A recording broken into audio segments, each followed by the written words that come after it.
Hi folks, this is Doron. I'm here to show you an excellent fun game called Claustrophobia. It's a game for 2 players, age 14 and up. It takes approximately 45 minutes. I was able to play it in 30 minutes. An hour probably would fit that description as well, depends on the scenario. In this game, when you buy it, it comes with 6 scenarios. It is scenario based, and each one has a different goal that you need to achieve. And basically the theme of the game is that under the location of what's called New Jerusalem, there's the catacombs where the demons and troglodytes are basically thinking of ways of destroying the humankind and rule forever, whatever you call it. But I basically don't care for the theme. I just follow the scenarios, and so far I have managed to play only the basic scenario that is recommended by the rules, and that's the one that I've set up here. So the game comes with 5 human warriors. These specific scenarios let you use 4 of them, and you place them on this starting tile. It's a tile where you can place up to, at any time, it can be occupied by up to 5 warriors and up to 5 demon combined with troglodytes. I'll get into that a little bit more. And basically what happens is that the human have been fighting in the catacombs, and at this point they're trying to just simply get out.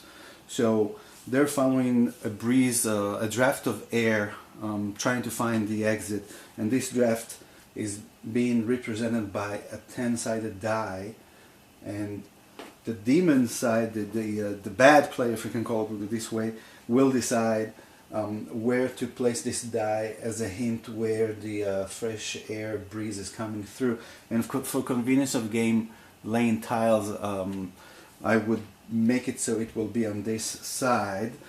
Alright, so what's happening here, I'll start with the human player. The human player has representation of each of the models on the on this starting tile. Let me just show you actually how detailed these miniatures are. Pretty neat. Let's see this one too. I think you can see. And I'd like to show you even the bad guys, and I'll get into a bit more detail about these guys in just a little bit.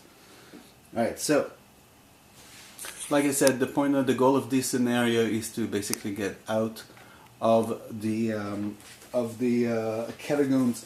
Now this game is broken into 4 phases, where in 2 phases in the round, the first 2 phases are being played by the human, the last 2 phases are played by the demon player.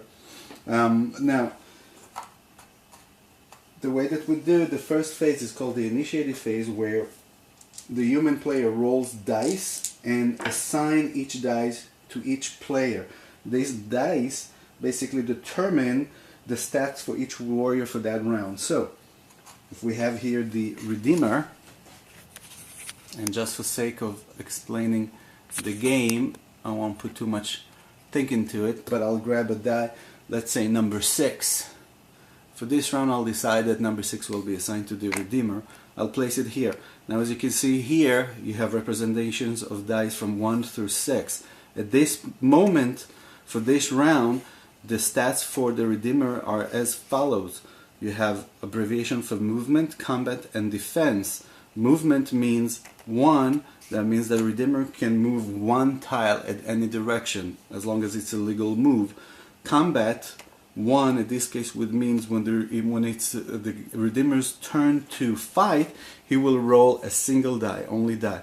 Defense, which here is the highest, 6, means when he's being attacked, the demon player will have to roll at least a 6 to hit him. Now if I would have chosen to go with, let's say, 4, the defense is 4 in this case, where any die result of 4 or higher will also be considered a hit. I'll get into that in just a second. I'll obviously play through the game. Alright, so without any delay, I'll just place the dice there without thinking much. But Each location of a die obviously has a different stat of movement, and combat, and defense, and strategically you will decide what you want to do. Now, in addition, the Redeemer himself in this scenario gets 2 cards gifts: Aura of Precognition and Aura of Courage. I won't get into much detail what these are, but the Aura of Courage is you can use it if you assign a die the result of 2 to the Redeemer. Then you'll be able to use this gift, which in this case this warrior gains 1 extra move, 1 movement, extra 1 combat, and extra 1 defense until the beginning of the next initiative phase. So that means for the whole round you'll get extra 1 of everything. But obviously I didn't choose that. Now also there is a Condemned Blade for hire. One of the characters here also gets an extra object to use, a blunderbuss, that gives you certain abilities. But again, I won't get into much detail just to keep this video short. Alright, so in this case, once I have assigned the dice to this player, then I move into the second phase, which is the action phase, which in that I get to do several things. I can move and attack. Now the way that it can be done, I can move and then attack, or attack and then move, or I can move only, or I can attack only. The only thing is that if I decide to move first and then attack, if at any point one of the stats indicates, for example, movement of 2, I cannot move 1 tile, attack, and then move again. So in this case now, the only thing that I can do, obviously there are no creatures on there, I can just move. So I'm going to decide to move the Redeemer towards the draft. So he's going to move 1. Now there's a stack here, a nice stack of tiles that you pick up randomly, and you lay them just like that. Now once this has been laid and I move my character, in this scenario what I need to do is lift the number or change the result of the die up by 1, and in this case it's going to be 2. Now the demon player gets to decide how they would want to lay down the die. In that case, let's just do it like that. So I'll be able to place the next die here. So there's 2. The guy moved. Now each tile, almost every tile, has a certain attribute to it. In this case, where you see the tentacles, there's symbols here. There's a reference in the reference book, in the nice rule book, which by the way, you can see is all of that listing, very detailed. In this case, these are tentacles, and what that means, whenever there's an attack happens here, if there's a hit, that person gets damaged twice, and I'll get into damage in just a moment. Now, once the Redeemer moved, and his stat at the moment is only 2, he can't do anything else. So it's going to be the next it's going to be the next miniature warrior turn to move. So in that case, again, this guy can move up to 1. He'll move there as well. And then we're going to move what I like to call this guy Blondie, also moves 1. And then the brownie guy, brown hair, he has a movement of 2. So he can actually move twice. So he moves 1 here, and then he decides to move and explore the catacombs even further, and which in that case, what happens is, it's a dead end. This is considered a dead end. Which in that case, the demon player decides, obviously needs to move the die to the next result, I believe, and to this location basically, because obviously they cannot move here, but this guy moved there. Now, this attribute here of a treasure means that the good player, the human player, gets to pull out an advantage card in random from an advantage deck. Alright? The one thing that I didn't actually do at the beginning of the scenario, the player starts with an advantage card, which I just added on. So now, since they entered, and once the first warrior enters into such a tile, it happens only once that they acquire an advantage card. An advantage card gives you just a certain ability. At a certain specific phase, you can heal a line of action. You can do several things with these cards. And again, to keep this video as short as possible, I'm not going to get into much detail. Alright, so At this point, everybody moved and they cannot move any further, which means this is the demon player's turn, and that phase is called the threat phase. Now, in this scenario, the demon player begins with 4 threat tokens, I guess they're called, which with them, it's like currency. You pay to bring in creatures. Now you have here these guys, they're called again the troglodytes. I'll just focus on them, just to show you how cute they are. Yep. Alright, again, I think I've had focusing issue. Apologize for that. Alright. And to bring a troglodyte into play, I will have to pay 1. There's also in this scenario a demon that's represented by this big guy, and every scenario has a different type of demon represented by this card. The miniature represents this card basically. I'll get into a little bit more detail about that in just a moment. Alright, so the first thing that the demon player do, or what he has to do, is roll 3 die and assign them to their board. Now in this board, they can assign it in any combination, valid combination that they can. Alright, so for example, any die score you can place here, which what that means, you reserve a die here for your next round, your next threat phase round, which means if you place 1 die here, the next round you will roll 3 dice plus 1, so you'll have total of 4, which will give you more options to play with. If you put 2 dice here, you can oh, actually you can't place an extra die, and I don't think so you can place an extra die. Yeah, I think only 1.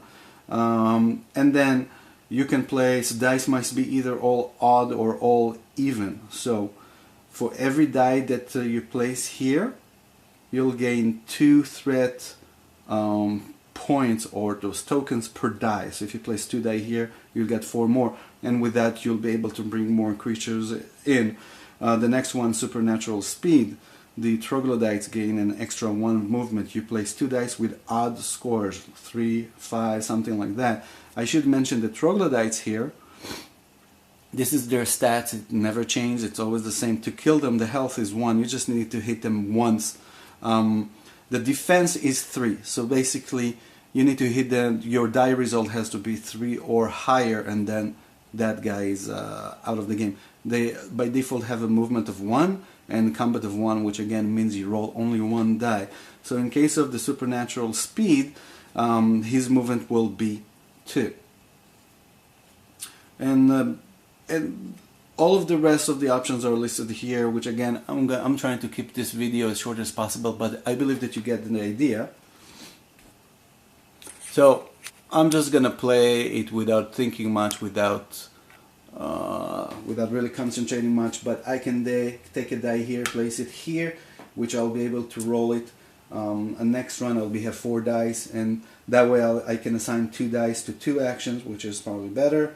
Let's say 6 and 4, 2 dice with even score. Sharpened claws. The troglodytes are frantic during the next action phase. Frantic is one of the talents that creatures can have, or even human. It means you can re-roll once any die that you rolled. Well, yeah, you re-roll once. You can re-roll once if you didn't like the result that happening. Once you place these guys, you move to the phase that you can actually bring in the creatures into the cave. There's only 2 conditions that you need to follow when you bring them in. They have to come in through an opening.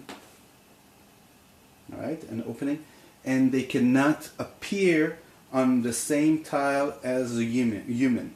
If there are human here, if there were human everywhere here, then the demon player would have not been able to bring any. But you can bring them from here. So let's pay 2. We'll bring only 2 troglodytes in from there. Once, you know what? Let's bring all 4, because that's how much money we have.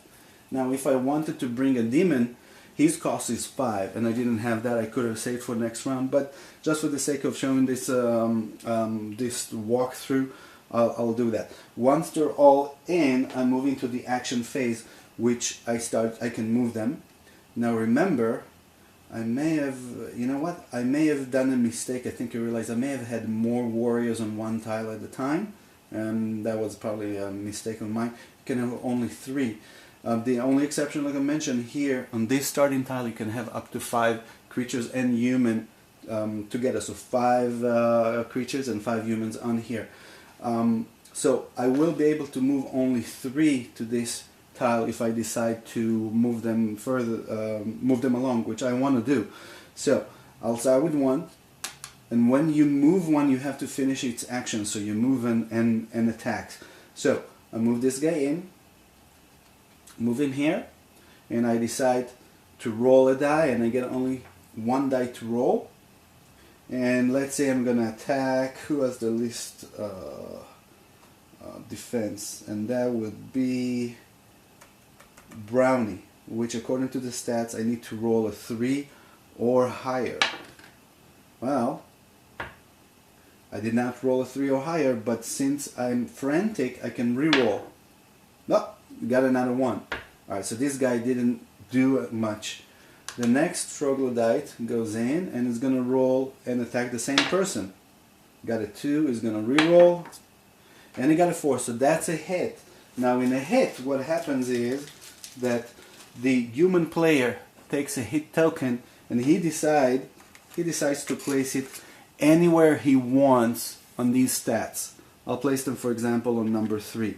Now what that means here, if at any time I assign a die result to this character on my next round that matches a hit location, then this character will be considered exhausted, and which means he won't be able to move nor combat, and his defense will be 3.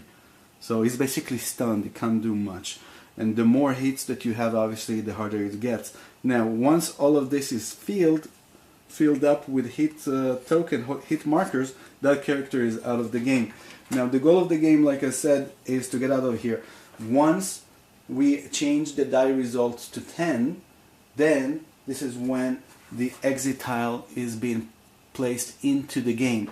Your goal is to bring 2 players to the exit. Once you do that, you succeeded in this scenario. Now, I don't know if I missed on anything. Let me just double check. This is the card that representing the demon in this scenario.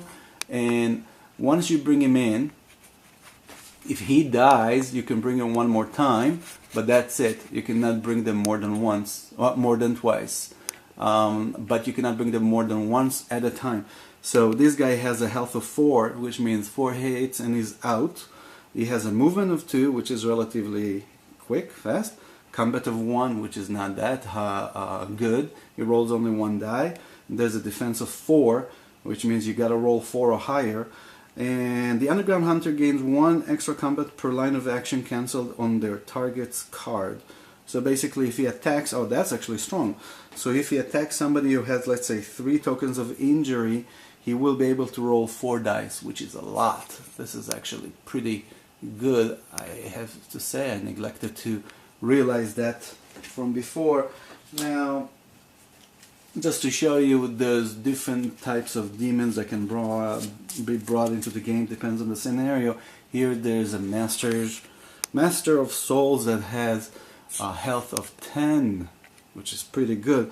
He cannot move, so I guess in the scenario he's just being placed somewhere, and probably the goal of that scenario is just to kill him. He has a combat of 2, defense of 4, etc.